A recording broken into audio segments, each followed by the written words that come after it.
Does God ever get tired of hearing the same prayer?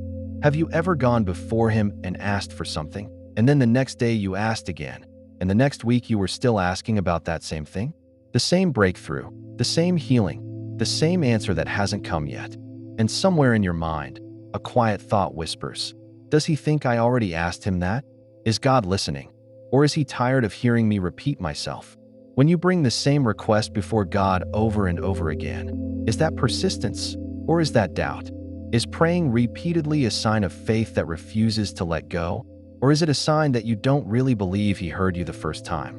Because Jesus said something that can make this even more confusing. In Matthew 6 verse 7 He said, "When you pray, do not use vain repetitions as the heathen do, for they think they will be heard for their many words."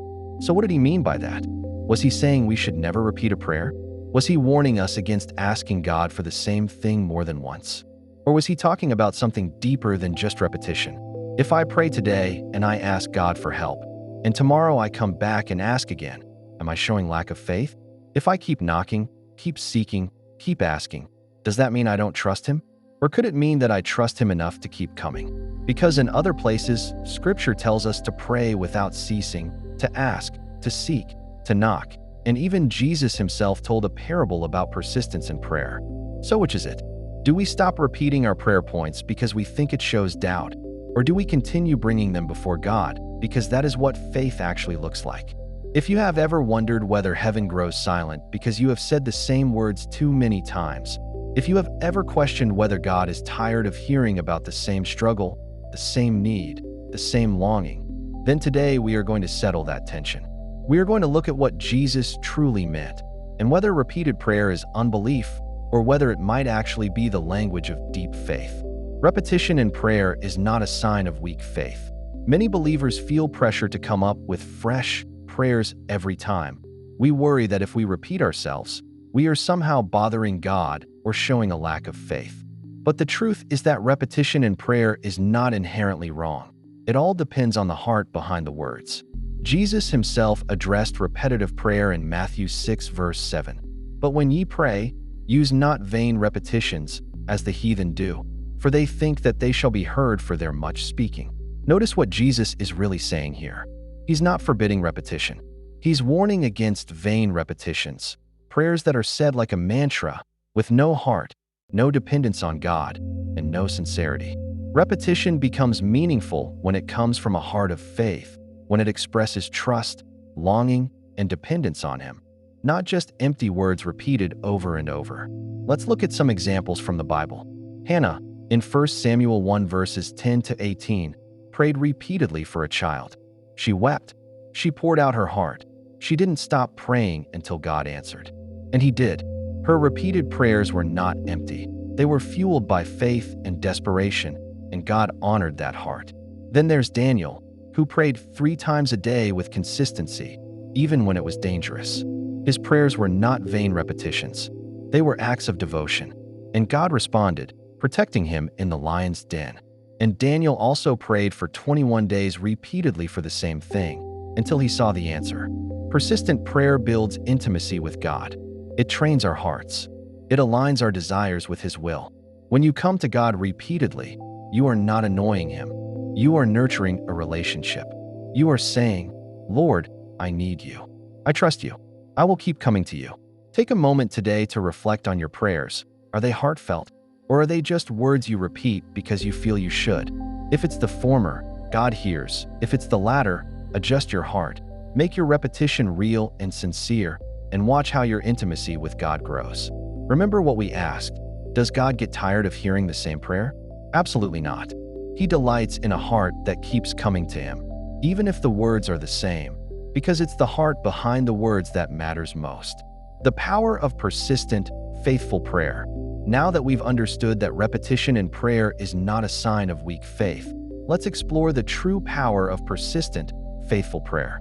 Repetition in prayer is not empty or vain when it comes from a heart aligned with God, because some answers in the spiritual and natural realms are released only through persistence and unwavering faith.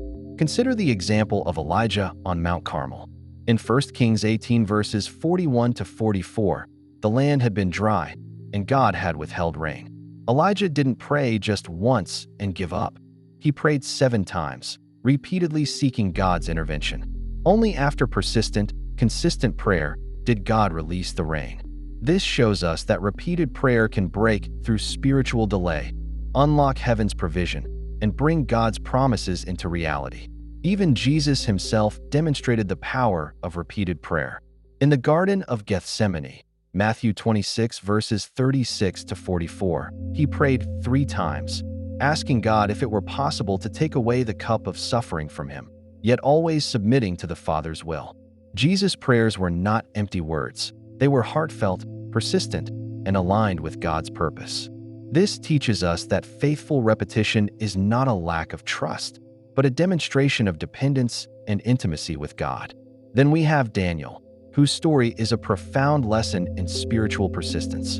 In Daniel 10 verses 2 to 13, he prayed for 21 days over the same matter. An angel explained that the answer had been delayed by spiritual resistance. It was only through Daniel's consistent, persistent prayers that the heavenly message and breakthrough were released. This reminds us that persistent prayer is often necessary to overcome spiritual barriers, and it's in our continued, faithful approach that God moves in the unseen realms. The principle is confirmed in James 5 verse 16. The effectual fervent prayer of a righteous man availeth much. This scripture emphasizes that persistent, fervent prayer produces power, breaks spiritual resistance, and brings heaven's alignment to earth. It is through repeated, sincere prayer that blessings are unlocked, divine intervention occurs, and the purposes of God manifest. So how do we apply this? First, pray continuously. Don't stop praying for a matter until God answers or His timing is revealed. Second, align your heart with God. Ensure your repeated prayers are heartfelt, flowing from faith, surrender, and dependence, not merely from habit. Third, track your prayers in a journal, noting both what you pray and how God answers over time. This practice reinforces consistency and builds faith as you witness God honoring persistence. Remember, repetition in prayer is not meaningless. It is strategic spiritual action. Some answers are held in the spiritual realm until our faith and persistence reach God's timing. Like Elijah, Jesus, and Daniel, your faithful, repeated prayers can release heaven's power, bring breakthrough, and strengthen your intimacy with God. The key is sincerity, faith, and persistence, the alignment of your heart with God's will. God treasures a heart that keeps showing up, even when prayers feel repetitive. Does God get tired of repeated prayers? No, He is not offended by your persistence. He responds to sincere faith, not empty words. Elijah prayed until the rain came. Daniel prayed until the breakthrough came. Jesus prayed until his will aligned with the Father. Keep praying, not mechanically, but faithfully. The effectual, fervent prayer of a righteous person releases power. If this message helped you, like this video, share it with someone who needs encouragement, and subscribe for more teachings that strengthen your faith. Keep praying. God hears you.